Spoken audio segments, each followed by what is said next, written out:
നമസ്കാരം. അമേരിക്കയും ബ്രിട്ടനും പോലെയുള്ള രാജ്യങ്ങളിലേക്ക് അനധികൃത കുടിയേറ്റം കർശനമായി ഇപ്പോൾ നിയന്ത്രിക്കുന്ന ഒരു കാലഘട്ടത്തിൽ പല ദരിദ്ര രാജ്യങ്ങളിലുമുള്ള ആളുകൾ ആശ്രയിക്കുന്നത് സ്പെയിൻ പോലെയുള്ള രാജ്യങ്ങളാണ്. സ്പെയിനിലേക്ക് കടന്നു കയറാൻ പല മാർഗങ്ങളുണ്ട്. അതേസമയം ഇപ്പോൾ പുറത്തു വരുന്നൊരു ഞെട്ടിപ്പിക്കുന്ന വാർത്ത, ഈ ഒരൊറ്റ വർഷം മാത്രം സ്പെയിനിലേക്ക് അനധികൃതമായി കടക്കാൻ ശ്രമിച്ച 3000-ലധികം പേർ ഈ ബോട്ട് അപകടങ്ങളിൽ മുങ്ങി മരിച്ചു എന്നാണ്. 3090 പേരാണ് മരിച്ചെന്നാണ് പറയപ്പെടുന്നത്. ഇതിലേറെ സ്ത്രീകളും കുട്ടികളുമാണെന്നുള്ളതാണ് ദുഃഖകരമായ കാര്യം.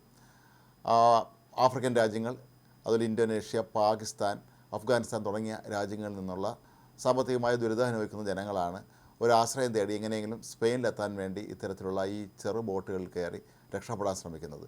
30 പേരെ മാത്രമാണ് ഈ പല ബോട്ടുകളിലും കയറ്റാൻ കഴിയുന്നത്. പക്ഷേ ഇവർ 300 പേരെ വരെ ഈ ബോട്ടുകൾ കയറ്റുമെന്നാണ് പറയപ്പെടുന്നത്. അതിഭീകരമായ രീതിയിൽ ആളുകളെ കുത്തി നിറച്ച് കൊണ്ടുപോകുന്ന ഈ ബോട്ടുകൾ നിരന്തരമായി കടലിൽ അപകടത്തിൽപ്പെടുന്നു. അറ്റ്ലാന്റിക് സമുദ്രത്തിലുണ്ടാകുന്ന പല ബോട്ട് അപകടങ്ങളിലും പെട്ടുപോയിട്ടുള്ളത് ഇത്തരത്തിൽ പല രാജ്യങ്ങളിൽ നിന്ന് സ്പെയിനിലേക്ക് കടക്കാൻ ശ്രമിച്ചവരാണ് എന്നാണ് ഇപ്പോൾ ഒരു മനുഷ്യാവകാശ സംഘടന റിപ്പോർട്ട് പുറത്തുവിട്ടിരിക്കുന്നത്. അതേസമയം കഴിഞ്ഞ വർഷം ഇതേ സ്ഥലത്ത് കൂടി സ്പെയിനിലേക്ക് കടക്കാൻ ശ്രമിച്ച് ബോട്ട് മറിഞ്ഞ് മരിച്ചവരുടെ എണ്ണം 10,000-ലധികമായിരുന്നു. ഇപ്രാവശ്യം നിയന്ത്രണങ്ങൾ വളരെ ഇപ്പോൾ കർശനമാക്കിയിരിക്കുകയാണ് സ്പെയിൻ. അതുകൊണ്ട് തന്നെ ഒരുപാട് പേർക്ക് ഇപ്പോൾ സ്പെയിനിലേക്ക് കടന്നു കയറാൻ ശ്രമിക്കുന്നില്ല. മാത്രമല്ല, മറ്റു ചില രാജ്യങ്ങൾ വഴിയാണ് ഇവർ സ്പെയിനിലേക്ക് കടക്കാൻ ശ്രമിക്കുന്നത്. അവിടങ്ങളിലൊക്കെ തന്നെ സ്പെയിൻ അവരുമായൊരു ധാരണ ഉണ്ടാക്കുകയും കർശനമായ തോതിലുള്ള വിലക്കേർപ്പെടുത്തുകയും ചെയ്തതോടുകൂടി ഇപ്പോൾ അനധികൃത ബോട്ടുകൾക്ക് ഇതുവഴി കടന്നു വരാൻ സാധിക്കുന്നില്ല. മാത്രമല്ല, പട്രോളിംഗ് ശക്തമാക്കിയിട്ടുണ്ട്. ഇവരെ പാതി വഴിയിൽ തന്നെ പിടികൂടി തിരികെ അയക്കാനുള്ള ശ്രമങ്ങളാണ് നടന്നുകൊണ്ടിരിക്കുന്നത്.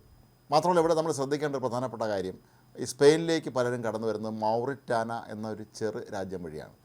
ഇത് തടയുന്നതിന് വേണ്ടി മൗറിറ്റാനയുമായി നേരത്തെ തന്നെ സ്പെയിൻ ഒരു ധാരണയിൽ ഒപ്പിട്ടിരുന്നു.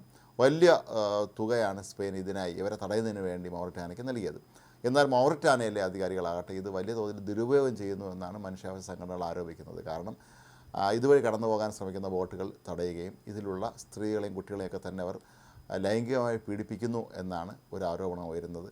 ഇത് ഏതാണ്ട് സത്യമാണ് എന്ന് പറയുന്നുണ്ട്. ഒരുപക്ഷെ അതിന് ശേഷമാണോ ഇവരെല്ലാം ബോട്ടപകടങ്ങളിൽ പെടുത്തി കൊന്നുകളയുന്നത് എന്ന് പോലും സ്വാഭാവികമായി നമ്മൾ സംശയിക്കേണ്ടി വരും. പക്ഷേ മൗറിറ്റാന അധികാരികളാകട്ടെ ഇത് നിഷേധിക്കുകയാണ്. തങ്ങൾ ഒരു തരത്തിലും ഇത്തരത്തിലുള്ള പീഡനങ്ങൾ നടത്തുന്നില്ല എന്നും അനധികൃതമായി കടന്നു വരുന്ന ബോട്ടുകൾ മാത്രമാണ് തങ്ങൾ തടയുന്നതെന്നുമാണ് മൗറിറ്റാനയുടെ ഭരണാധികാരികൾ പറയുന്നത്. ഏതായാലും ഇപ്പോൾ പുറത്തു വരുന്ന കണക്ക് ഞെട്ടിപ്പിക്കുന്നതാണ്. കഴിഞ്ഞ വർഷത്തെ അപേക്ഷിച്ച് കുറവാണ് എങ്കിൽ പോലും 3090 പേർ ഒറ്റ വർഷം സ്പെയിനിലേക്ക് കടക്കാൻ ശ്രമിച്ച് ബോട്ട് മുങ്ങി മരിക്കുക എന്ന് പറയുന്നത് ചെറിയ കാര്യമല്ല. കഴിഞ്ഞ വർഷം അത് 10,000-ലധികമായിരുന്നു എന്നുള്ളത് ഓർക്കുമ്പോൾ ഇതൊരു ചെറിയ സംഖ്യയാണെങ്കിൽ പോലും അവരെല്ലാവരും തന്നെ മനുഷ്യരാണ്.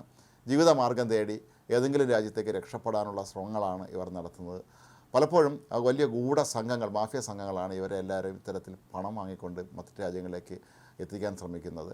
അവരാകട്ടെ ഇവരുടെ സുരക്ഷിതത്വം സംബന്ധിച്ച് യാതൊരു തരത്തിലുമുള്ള ഒരു സംവിധാനവും ഒരുക്കിയിട്ടുമില്ലായിരിക്കും. അങ്ങനെ ഇവർ പലരും ജീവിത സന്ധാരണത്തിന് വേണ്ടി മറ്റു രാജ്യങ്ങളിലേക്ക് അല്ലെങ്കിൽ സ്പെയിനിലേക്ക് കടക്കാൻ ശ്രമിച്ച് മരിക്കുന്ന ഈ കണക്ക് നമ്മെ അമ്പരപ്പിക്കുന്നതാണ്, അതേസമയം ഞെട്ടിപ്പിക്കുന്നതുമാണ്.